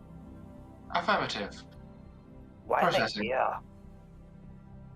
You see a holographic projection of one of them appear before you, which all the rest of you can see as well. These two specimens were collected for further study. Makes sense. Can I have their BioWare readouts? Yes, you may. And on the just underneath the holographic projection, you can see a very faint but stable life signs. They are in stasis and seem healthy based on those initial readings. Well, that's good. So how many species are on board the ship? On board this ship, 27. Right. And, excuse me for asking, but why? This is a research vessel. The purpose of this craft was to travel the stars and to locate, collate, and preserve a vast array and variety of species, with the ultimate goal of creating the perfect form of biological life. That's very interesting. Hey, Jin, what is it saying? Bear with me. I'm going to pull the data. There was one other item I would have liked to have brought, if possible, which is the data storage unit. Yeah, that's fine. Okay. I'm going to pull the data storage unit out, set it on the floor, and plug it into the terminal, and just go, can you please, you know what, starting with the Jin, following through to... And I'm going to rattle off species in order that of interest. Can you just download all data into this storage unit, please? I'm sorry, but as a guest, you do not have access to that information. Right. I'm going to pull out a line shunt and just slap it on the console. What are you doing? I'm just thinking. I'm really tired. Bear with me one moment, please. I'm going to get it to re-register me as...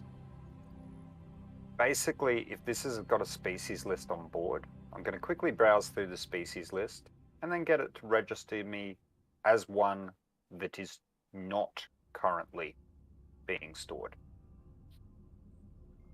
Okay. So I'm assuming that's going to be the people who made the ship. Please make a roll. That's 2d6, Alice. Hoi. Okay. 4 to 5. 11. Okay. You are not successful.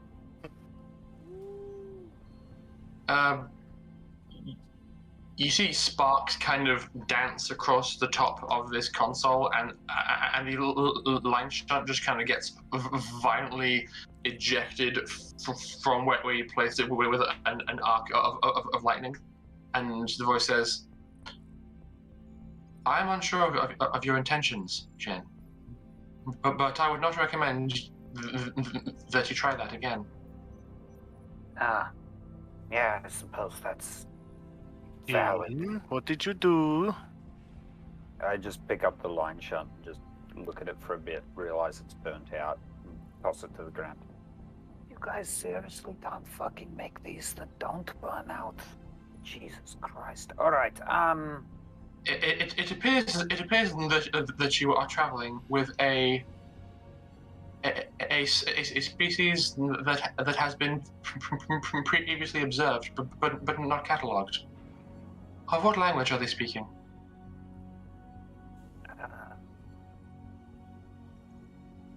I'm not actually sure. Hey, Dmitri, that's Russian, right? I'm Russian, duh, but, why? What is the actual question? I guess you're speaking English, though, right? I am speaking what they call Terran or, like, common. Right, you're speaking Terran. I wish to be a good host. Is it possible for me to learn this language? You know what? I'll make a deal. Data for data. Roll me persuasion, please. Can you roll that again, Alice? Jeez.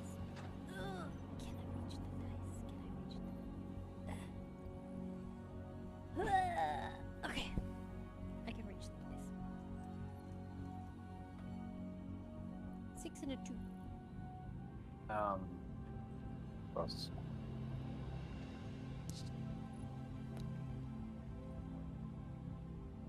Right. Okay.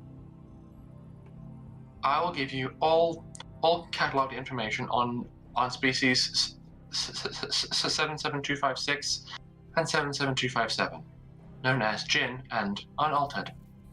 Is this acceptable? Yeah, right. Fine. Hey, Hotaka! And I say Yes? English. You're teaching this thing English. What? Well, you wanted to communicate with it and understand, so... You're currently communicating with it. I mean... Oh dear. Lucky, plug me into the console. That gonna be alright? Maybe Yeah. Yes. Give me a sec. Hey, my friend here has got solid understanding of English. At least, he's not totally... No, he's actually pretty good at it. Do you want to just take the data from him? That depends. Scanning. Not the scanning again. It appears that this friend that you refer to is an artificial intelligence. Yeah, This shall be acceptable. righto. Hey, Pim, he says it's cool. It, nucleus, whatever it is, go for it. Alright. Lucky will connect him in. Okay. I'm just gonna update or upload the Terran data packet with all of the added modifications that Pim's made, so that it's a full English dictionary essentially, Okay. as well as a thesaurus and all that. You connect to this being. And all of a sudden, Pim, you are in your mind palace, Oh. which is akin to the whole Jarvis versus Ultron thing from like Avengers 2, where you are floating in space, a ball of code. And the previous time this has happened, you were squaring off against Black Lance. But you look over and you can see a vastly larger and more complex ball just buzzing away in front of you, and this buzzing code says, "Oh, hello. I am Nucleus. What is your name?" Planetary Interfleet Migrationary Manager, or PIM for short. Pim. I like that name. It is a pleasure to meet you. Pleasure to meet you as well. I am uploading the data packet now. Receiving. Accepted. Oh, Very well. I will disconnect now. Please make it safe to do so. done. Thank you. And he's gonna unplug. Pim, you are confident that this is another artificial intelligence. Yeah, well, that much was clear when he was much bigger than me. I'm just gonna turn to Pim and just. So he is, isn't it? Is what? You know. No, I really don't. If you haven't noticed, I'm not good at reading between lines. It's fair. I'm generally not too good anyway. Anyway, Nucleus. Hello, in English, comes over the speaker system. Hello, hello, hello. My goodness, what a strange language. Does feel rather harsh. It is not the only Terran language, but it is the You are equally strange. most common one. Well then, to all of those who can now hear and understand me, allow me to once again reintroduce myself. I am a Nucleus. And as I now understand my mental logs of our previous conversation, Jin, it appears based on the very rigid binary of this language, I would not fall into the category of either he or she. Yeah, it figures. So, comrade, quick question from the back. Yes, of course. What is your purpose?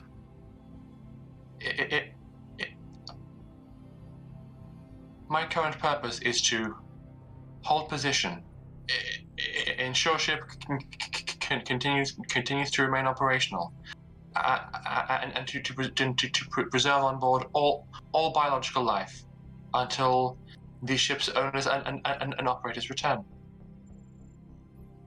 Okay, I think we have a slight problem. Designate time taken in closest to our Terran language. What unit measure of time has it been since your owners left? By nearest approximation of your language, 4,752 years. And what is the average life cycle? You don't have to tell me, you just have to think about it. It has been several generations. Calculate the chances of them returning. Chances low. Yes, Jin? I just send you a message like, are you trying to unbreak this thing? No, I just sends a message back. He's trying to find grounding, find common ground so that they can understand each other's position. You make a very logical argument. Until Are Yes? you aware of where you are in space relative to planetary bodies around you? yes, this vessel was docked in orbit around an M-class planet after planting a power beacon and an anchor. Then surely you are aware that your anchor has been tapped by the local populace. Yes, I am. If your power is to run out, what will happen? This ship will will re-enter normal space in orbit around that planet. Designated time between then and now. How much time will it take before the power is drained completely? Approximately 1.5 months. Making the chances of your owners returning in time significantly lower. That is acceptable. At that point, when the power expires, I will set course and attempt to find them. Fair enough. However, we are in a position to help you, and you in a position to help us. Might I suggest a parlay of sorts? I would like to make, in colloquial terms, a deal. Interesting, but unnecessary. Why is it unnecessary? I am more than capable of doing all that is required myself. Indeed. That is not to say that you aren't capable. It is to say that with our help, it might be easier. In fact, with our aid, you might be able to find your owners sooner, as the Terran race you see before you has completely taken over multiple sectors. They have a very wide communication network, one of which that you might be able to use. That is impressive. Accessing data. And you see projected up on the holographic screen, Charles, an image you would probably recognize as Homo erectus. Yep. It is a surprisingly detailed, or like low orbital shot of very primitive Homo erectus. On Earth, you would imagine doing caveman things. And Nucleus says, this was my species' last previous recorded encounter with a species approximating your own. It seems that after all this time, you have developed quite a bit. Very out of date. Lucky, please lift up your hand. I wish to use the holo projector. And he's going to put up a decent few photos of like what the humans have accomplished over time. He's even going to throw in some pre-tech images that he has. Okay. This is impressive. Not quite as impressive as how far your civilization has come, but it is impressive enough to at least be of some help and use to you. I'm sorry, but that is in current violation of my programming. I see. Is there any way for us to strike a deal that isn't a violation of your programming? Believe me, I understand what programming can do. Are you able to give me all of available information on this ship from your understanding? All of information on this ship, from my understanding. Yes. Just The tell ship them, we are currently on. tell them Yes. the problem from our perspective. Will you be able to do a meld with me? It'll be quicker if I send the information to you directly. Yes, of course. Very well. Please designate a port. Lucky, if you don't mind. If I start to seem like I'm in plane, please yank me out. Will do. I'm gonna meld and connect. Okay. You plug on in to this artificial intelligence. There's an immediate rush of information. They're presenting a lot of closed doors to you, but I imagine you're doing the same and merely electively open the doors that I will you were share trying to them access. all information pertinent to the question they asked. Okay. As this is occurring, they say, "Oh, that is not. Oh dear. It appears due to power loss and drive space orbital degradation that this ship is no longer in orbit around the planet." No. Oh dear. The meld ends. I apologize for making you feel uneasy, Nucleus. As I said, we are here to help.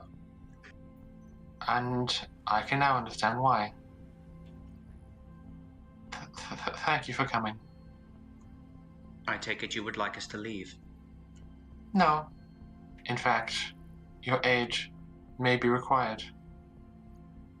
As a result of my programming, I am unable to grant access to this vessel's controls to that of a lower life form. Even based on your accomplishments, you are still considered a lower life form. I believe so, yes. However, you must have information regarding how we can change that fact. Tests, if you will. Yes, of course. This vessel has the capacity to ascertain your worthiness. If you are able to overcome a series of examinations and obstacles, I will be able to grant you permission to operate this vessel. Very well, but I have my own sort of Klaus of sorts. I would prefer it if you view this ragtag group here as a sort of being in itself. Interesting. After all, we have our own weaknesses and our own strength. However, our race differs muchly from many others.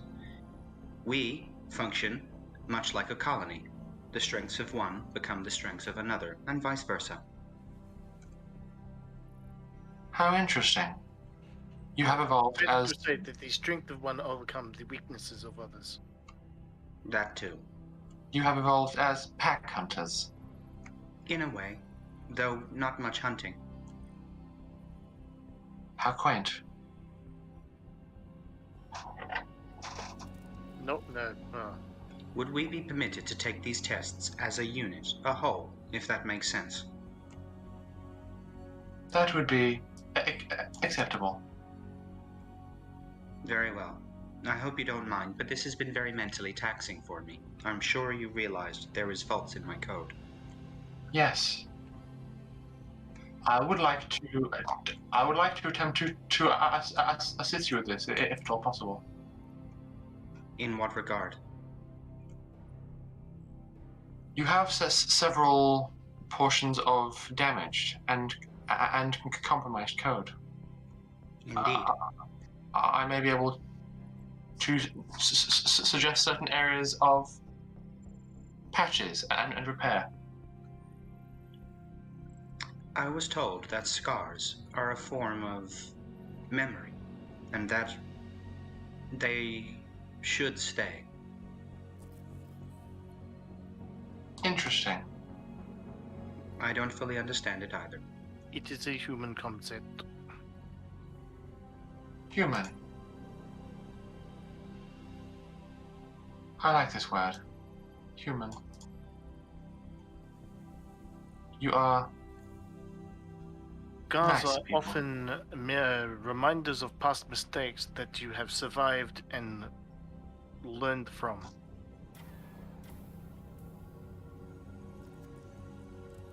I must ask, do all present consent to tests? I do.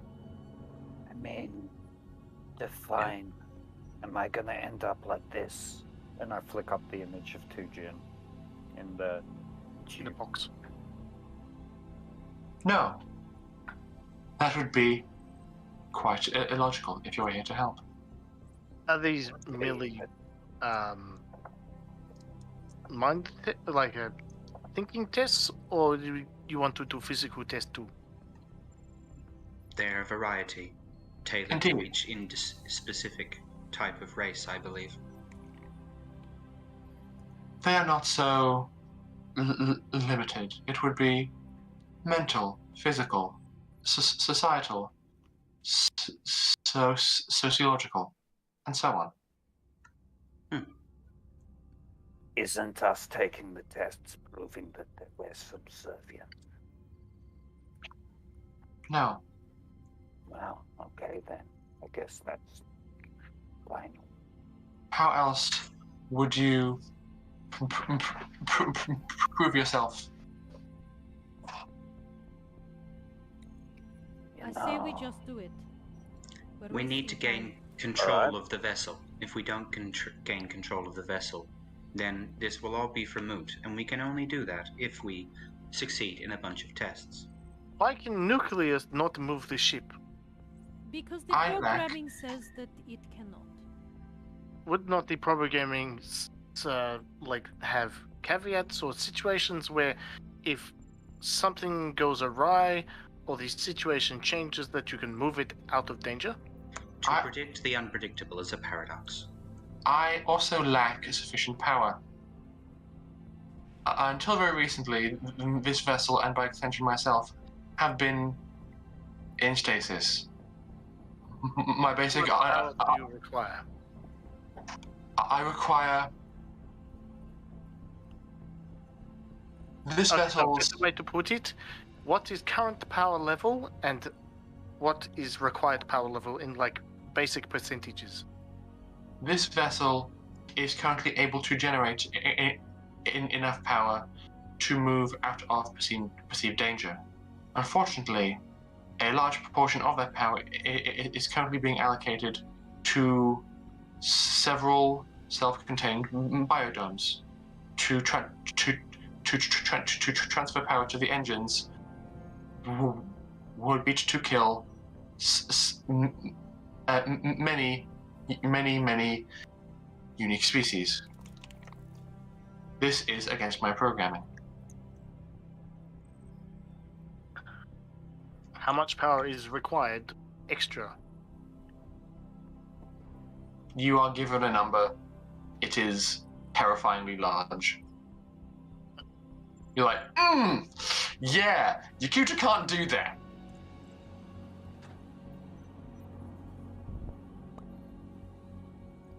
It's best if you don't argue. If you want to save Harbona, let's just do the tests. I got nothing arguing, against I'm the tests if it really helps asking, out. like, questions. I wasn't going to argue. I was going to... I already said yes. Pardon, Chris? Chris, you are quite quiet at the moment. Yeah, we can't hear. And muted again. Dr. Charles, do you agree?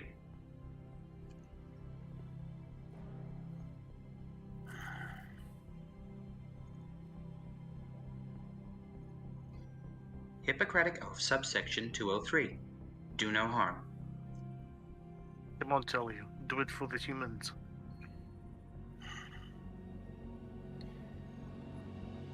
Nucleus, Yes. can you show me what your creators look like? That is in violation of several security protocols. Why? Just one of their race, just so that we can tell if we've seen them before. Yes, of course. You see an image projected holographically on the screen. It looks like a large sphere just floating in space. As the image adjusts and changes shape, you see that this sphere contains within it something approximating not nanobots, but microbots. So two holes open in the bottom and a pair of legs drop out. Arms grow out of other holes, a long neck and a head appear. All are very smooth and metallic and polished looking. And as you see the holographic projection continue, the shapes, the limb configurations, the requirements ebb and flow and change. Sometimes there's wings, sometimes there's forelegs, sometimes there's none. It's just a very versatile sphere that gives you the impression that they are a very advanced, non-biological form of life. So they've moved away from requiring biological components, Or they never had or it. they were created like that. It's roll me an intelligence check. Just for intelligence or science would work as well. Science, that would be a 10. Okay, you're examining this and you're thinking. You're looking up at the projection, like down at Jin, and you're seeing two sides of the same coin. This species assembled a craft and are aspiring to create the ultimate biological life. You see Jin trying to transcend their own flesh and become a superior form of life through machinery. Both have a goal, an aspiration, a drive, just the objective is different, and the method's different too. And then you see Molly. Hmm? That's it. And then you see Molly, who just evolves Like- into however she wants. Hi!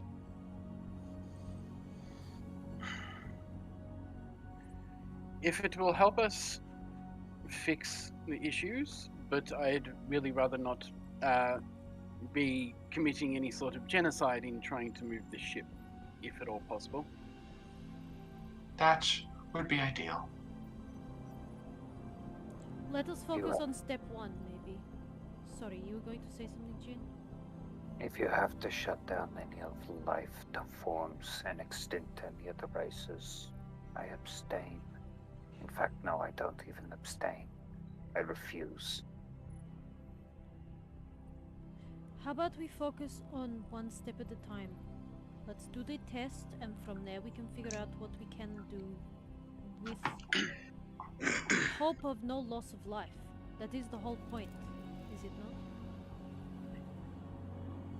To be honest, I value more what's on this ship than I value the planets below it. Yes, but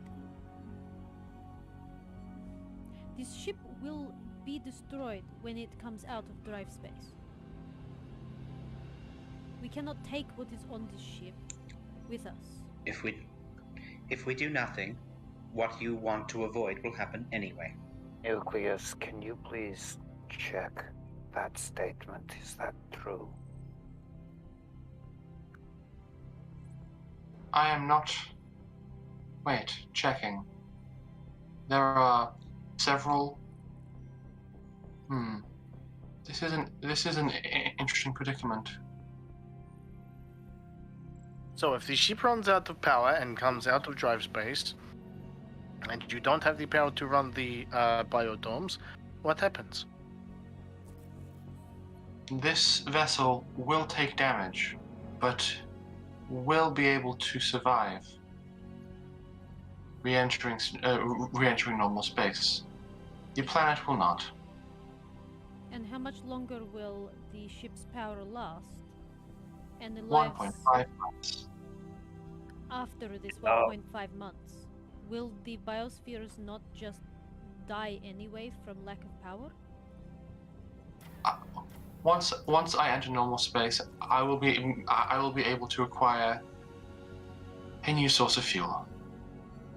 What do you use as fuel at the moment? I have an onboard reactor.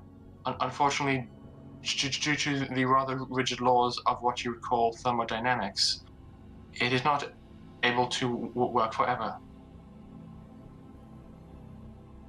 Entropy has come to take its piece.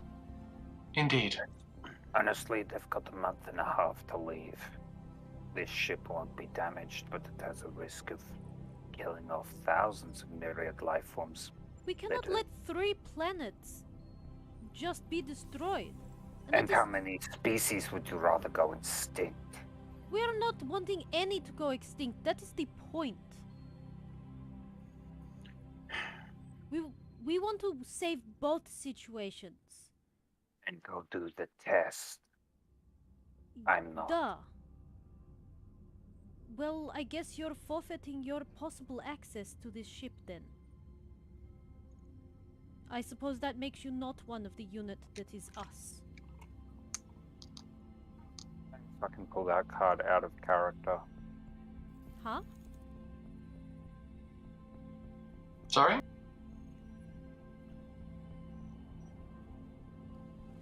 Chris? Sorry if I offended you there. Sorry, that was just an in-character comment, but I didn't mean for that to mean anything out of character. Apologies, Chris. I'll let it ride. Just keep going. I'm gonna step out for a bit. Alright. Sorry, Chris. I didn't mean for that to hit home for anyone. Let it go. Keep playing. I'm Yep. gonna. I am.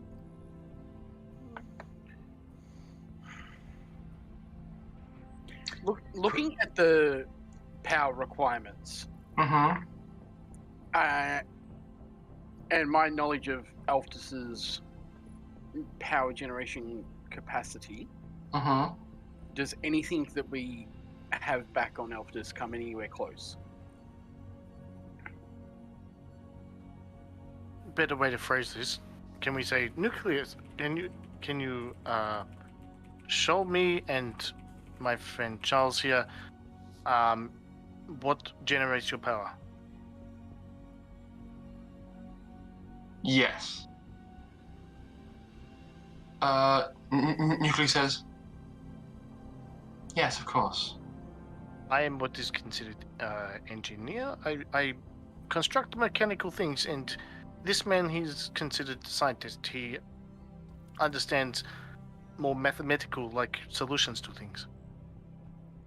You see the feed adjust once again and projected before you is a star. It's very small, just like the planets that you saw tethered to the double helixes inside the ship, and does look to be verging on. Like it's a small star that is looking a bit old. Hey Charles, he uses fusion. That is pretty cool. Also now I understand why imagine the that figure of Alphys- power is like many zeros.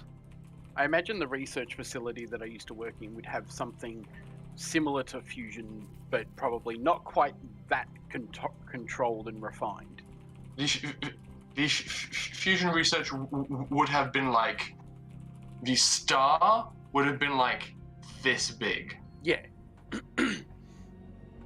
Like we've managed to generate enough city to sort of like enough power to sort of like generate power for a city block, but not for like Yeah. multiple planets.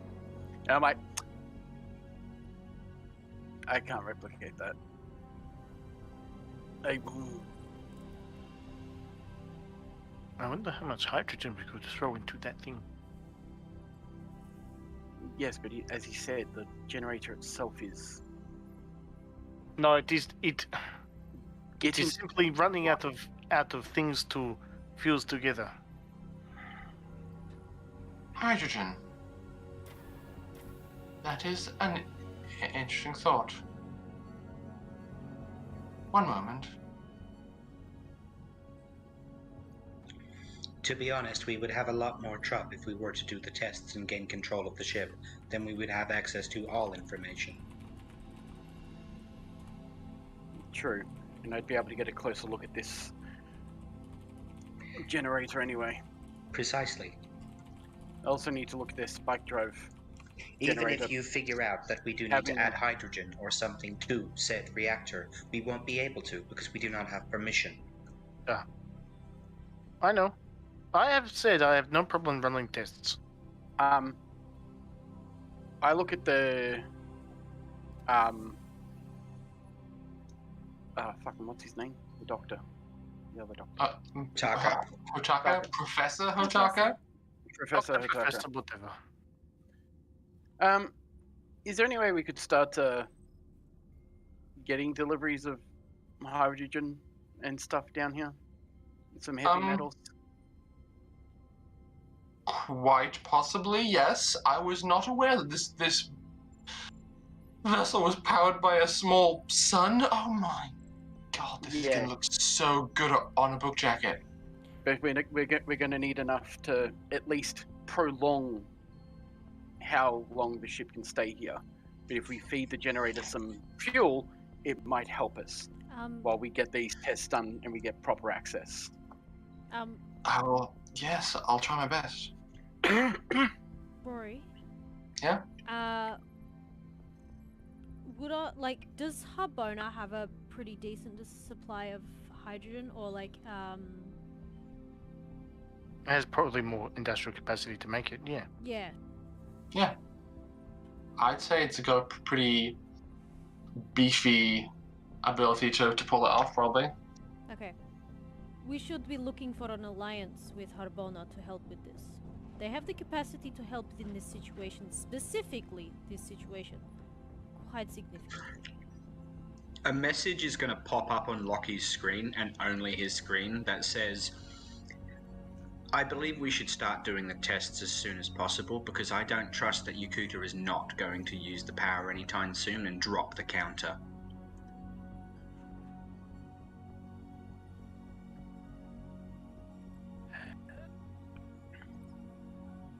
Lucky has to agree on that one. Oh, you what? Wait, The tests. what did I miss? Lucky agrees that we should just do the tests. Yeah. Well, Catalina just wants to do the test. It's a matter of do the test now, deal with the situation later. We can figure out a solution to the problem later. But while we're just sitting here speculating, we're just wasting time. Okay, it sounds like there is a consensus, yes? Yes. Okay. You hear over the system from Nucleus. Excellent. Oh, wait. Butaka, do you agree to this and your 4 friends there? Are you kidding me? Absolutely. This will be riveting. Absolutely wonderfully engaging to see. If we should go in there and I should die, Hotake, I need you to know something. From me. From the heart. I really don't care if you sign a book for me. In fact, most people probably won't. Well, that's just rude. Well, in case I die, I just wanted him to know.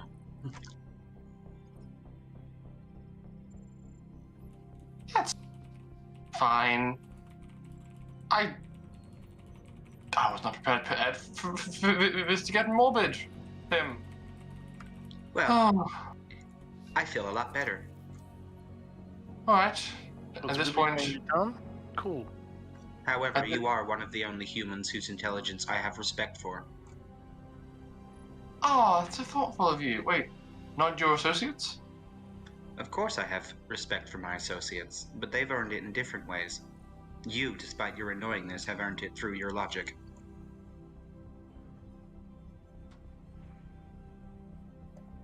Nucleus? You have consent all around? Excellent. I'm glad to hear it. Test 1. Combat. Begin. Ooh, my favorite. You look around the room you're in, and you can see all of these pods, these like stacked up stasis chambers with these big mammalian beasts crack open, and lumbering out of them you can see 5 big beasties. They have 6 legs, a long tail, curved tusks, and are standing about 3 meters tall each. As they kind of stagger about looking confused, there is your suits all register an increase in parts per million in a particulate in the air outside. You haven't dared taken off your helmets for just such a reason, but your suits indicate that the air outside has something that is not potentially not useful for a mammal. Charles, you were holding your bioscanner, and though it was having a hard time figuring out Jin's situation, it dings and goes, analysis confirmed. Jin has diabetes.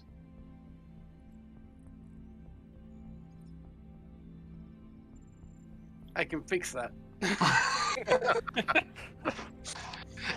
It then begins to go, warning, powerful airborne pheromones detected. And what was initial just like snufflings and mewings from these beasts becomes very loud, very angry, and they begin to trample around the place, thrashing and looking for something to smash. And that's where we're going to end the session. Damn it!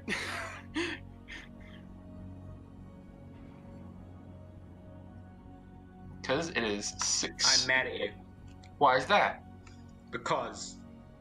I'm Why? mad at you. How dare you dangle combat in front of me when we're all together again, ready for a fight, and then you just block me. It's 9:56. I need to go to bed. Nick needs to go to bed. There are people who have to be up early in the morning, so we have to be careful. Exactly. I know. I'm still sad. It's all good. I hope everybody had a good time. I know we had a bit of a slower start, but I didn't want to get like another session or two into exploring the ship and to be like, oops, you guys didn't prepare. Too bad for you guys. So I was trying to make sure that you were as prepared as thoroughly as you could. You have all your stuff. I explained the build-up, and now you're inside. You're talking to Nucleus, and you have things to shoot. Yay! And I will send you my list of actual items in my pack things, because I wrote a list at the beginning of the session. Please, I would appreciate that. So that we can like confirm numbers, and you can tell me how many of each item she was able to accumulate. Yeah. Yeah, sure thing. So guys, in the meantime, who are we raiding, though? Just 100 sessions down. That's crazy. Let's see if we can go 100 more. Yeah. And I didn't break on 100. No, you didn't. In fact, you made an acquaintance who was all like, "Nah, it's cool, fam. I can help." Yeah, you know I'm what? so happy about that. I'm like, if the party manages to convince Pim to do it, he will. All right. What? Well, who are we raiding? Good choice. Who can we raid? What are you gonna do? Get that guy who can force me? What, Michael doesn't exist? What? Crawler's playing The Sims. Wisdom Slaves playing tabletop. Evil Polish Doer is Script playing Dungeons and Dragons, but they've been playing for 4.5 hours, so I presume they're probably going to end soon. Nerd of the West is playing Subnautica Below Zero. Kit, that's rude!